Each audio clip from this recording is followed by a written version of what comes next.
Lá, o tema da aula de hoje é acidente vascular encefálico.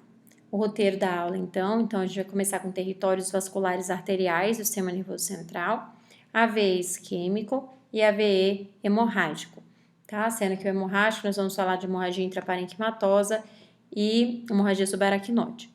Então, relembrando o polígono de Willis, a gente tem aqui a artéria carótida interna, se dividindo aqui em cerebral média, cerebral anterior, temos aqui a comunicante anterior, temos aqui as artérias vertebrais se unindo, formando a artéria basilar, tá? E se dividindo aqui, formando a artéria cerebral posterior. Aqui atrás as artérias comunicantes posteriores, formando o polígono de Willis.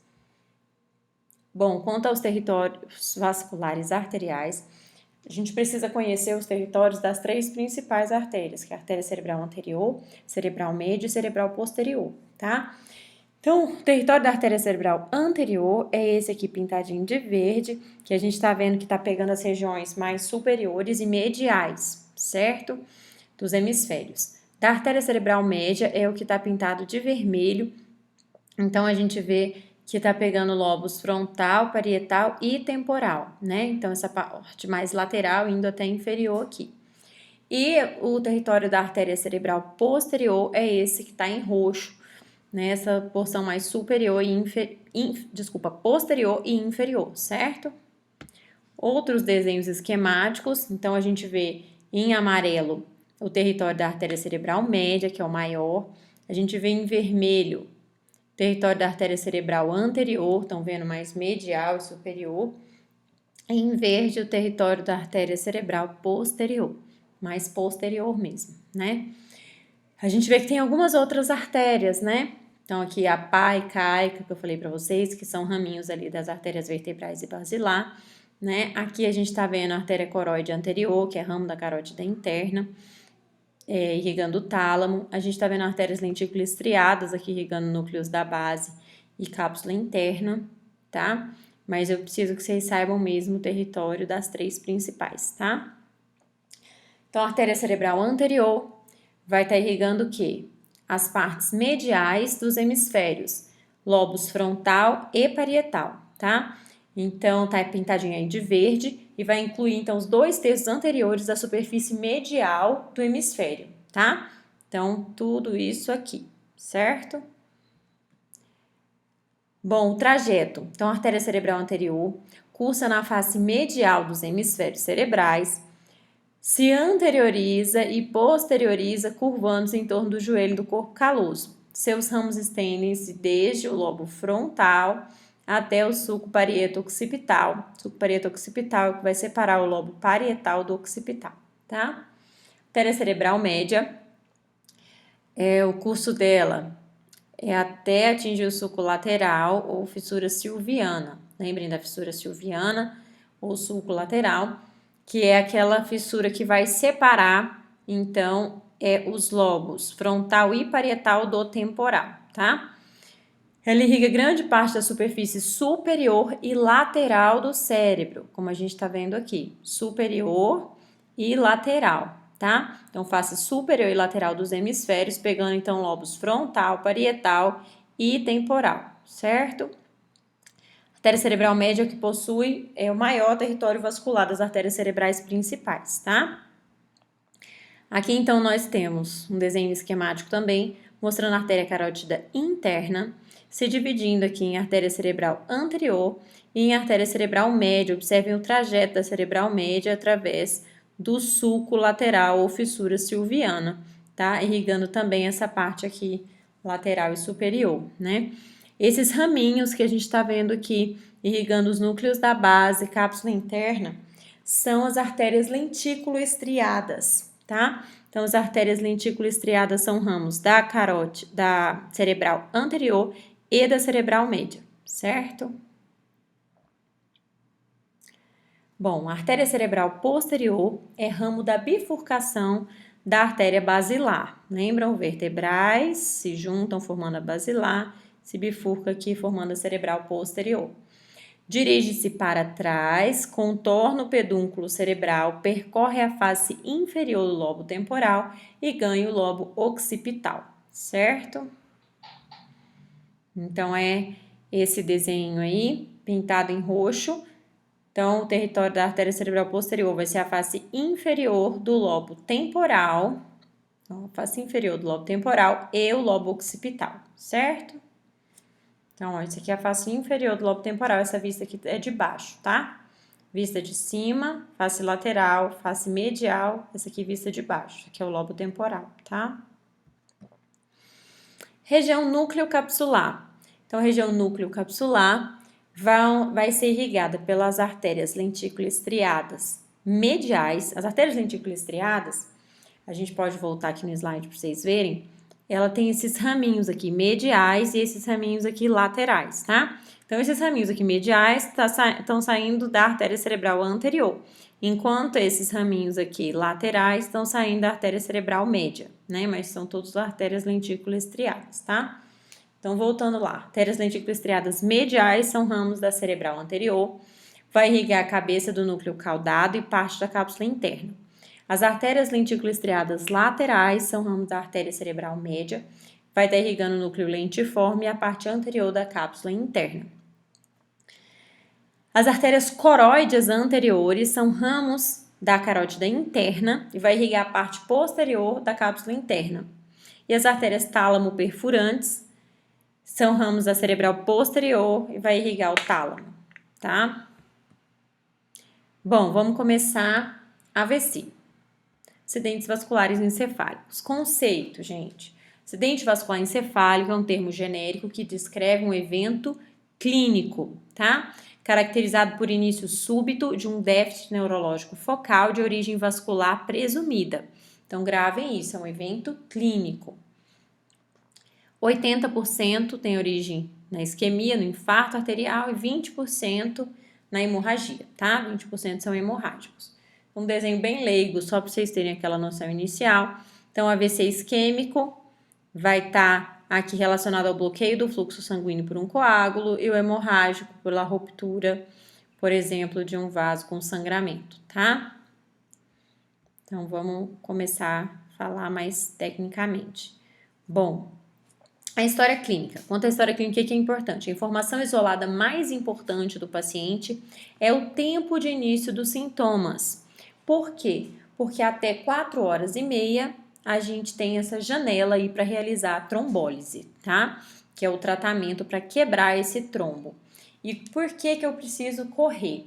Porque quando a gente tem um infarto, né, tem aquela oclusão, a gente tem uma área de penumbra. E o que é isso? A área de penumbra é uma área que está sofrendo, mas que ainda não infartou, não morreu. Então, é potencialmente reversível o efeito ali naquela área, tá? Então, quando a gente faz a trombólise, tromboliza o paciente a tempo, a gente recupera aquela área de penumbra. A gente não perde aquele tecido cerebral, tá? Então, tempo é cérebro.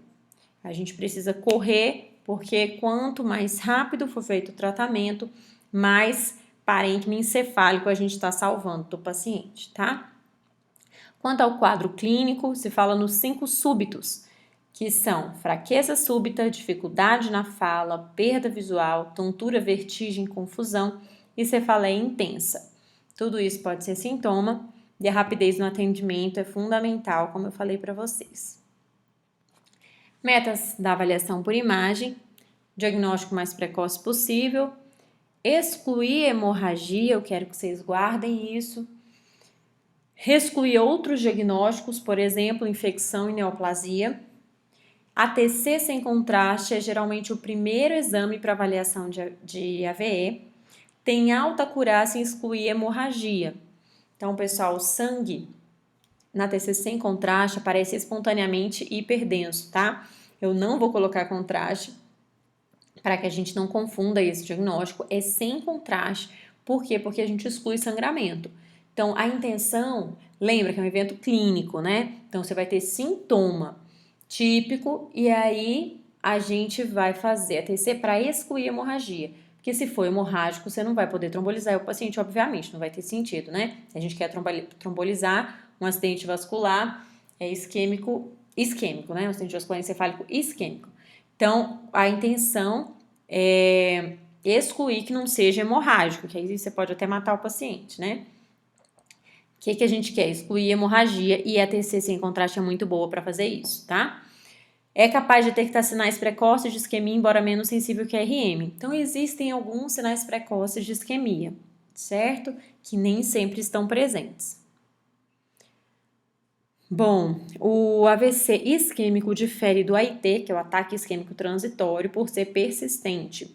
O AIT melhora em até 24 horas, mas é um sinal de alerta para o AVC isquêmico. As principais causas: doença aterosclerótica, extracraniana das carótidas, comum ou interna, 60%. O rastreio pode ser feito com Doppler. Facinho, gente, pedir no consultório para paciente de alto risco, né? Você pede ultrassom com Doppler de carótidas e vertebrais. Aí a gente avalia, vê se tem placa, vê o grau de estenose, né? Bem tranquilo. Também pode ser feito por anjo TC ou anjo ressonância. Embolia, como em arritmias, e outras causas raras de secção arterial e arterite. Bom, TCC em contraste, então, como eu falei para vocês, principal função é exclusão de hemorragia. Tem uma sensibilidade semelhante à ressonância para excluir hemorragia. Exclusão de outras doenças intracranianas, né, de diagnósticos diferenciais. Ela é muito mais disponível e rápida que a ressonância. Então, é feita rapidinho a tomografia sem contraste, enquanto a ressonância demora bastante, né? Muito menos sensível que a ressonância para detecção de pequenos AVEs isquêmicos. Então, sem dúvida, a sensibilidade da ressonância é maior, mas a TCC em contraste resolve na maioria dos casos, tá? Vamos lá. A TC, então, um AVC isquêmico, como eu já falei, é afastar lesões hemorrágicas. Quando a gente afastou lesões hemorrágicas, a gente pode trombolizar, a não ser que muito extenso pelo risco de transformação hemorrágica. Então, via de regra, né? Via de regra não, mas o mais comum, clínica batendo com um AVC isquêmico, tomografia normal.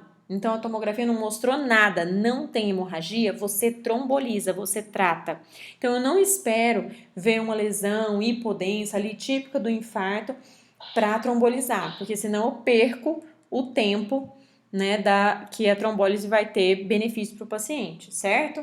Então, se a TC está normal, eu excluí a hemorragia, eu posso tratar o paciente, tá? Porque muitas vezes a tomografia demora mais de 6 horas para se alterar. E aí não teria mais função, certo? Então, o sangramento vai aparecer como lesões espontaneamente hiperatenuantes. E aí, você excluindo o sangramento, você já trata, tá? Não espera ter uma lesão típica de isquemia. A gente já trata o quadro clínico batendo, claro, né? E afastando lesões hemorrágicas, afastando que seja neoplasia ou outras causas. Se a TC estiver normal, a gente tromboliza o paciente, tá? Tem uma exceçãozinha aqui que a não ser que seja muito extenso. Então, o AVC é muito extenso, que a gente veja, né? Lógico que apareça que tem alteração TC que seja muito extenso. Geralmente é uma oclusão num grande vaso, por exemplo, como a cerebral média, no comecinho dela, né? Pegando o hemisfério quase inteiro, pode ter risco de transformação hemorrágica. Aí tem exceções, tá? Mas a regra seria, tem clínica compatível, não tem hemorragia nem outras causas, a TC tá normal, pode trombolizar, tá? Tem alguns sinais que indicam o AVC agudo, são sinais precoces, nem sempre estão presentes, mas se estiverem, são indícios de isquemia, tá? Depois vai aparecer a alteração típica. Então, quais são eles? Sinal da artéria hiperdensa, que é quando a gente está visualizando o trombo lá dentro. Vou mostrar para vocês. Hipotenuações, água e edema, quando diminui a densidade. Então, hipotenuações, geralmente a gente só vê depois, tá? Mas se tiver presente, já é sinal também. E perda da distinção entre substância branca e cinzenta, fica tudo escuro, ou seja, borrou ali, a gente não consegue ver bem a diferenciação entre córtex e substância branca. E obliteração e apagamento dos sulcos corticais, por efeito expansivo pelo edema. Então, quando a gente tem uma área de infarto, a gente tem edema e apagamento dos sulcos, tá?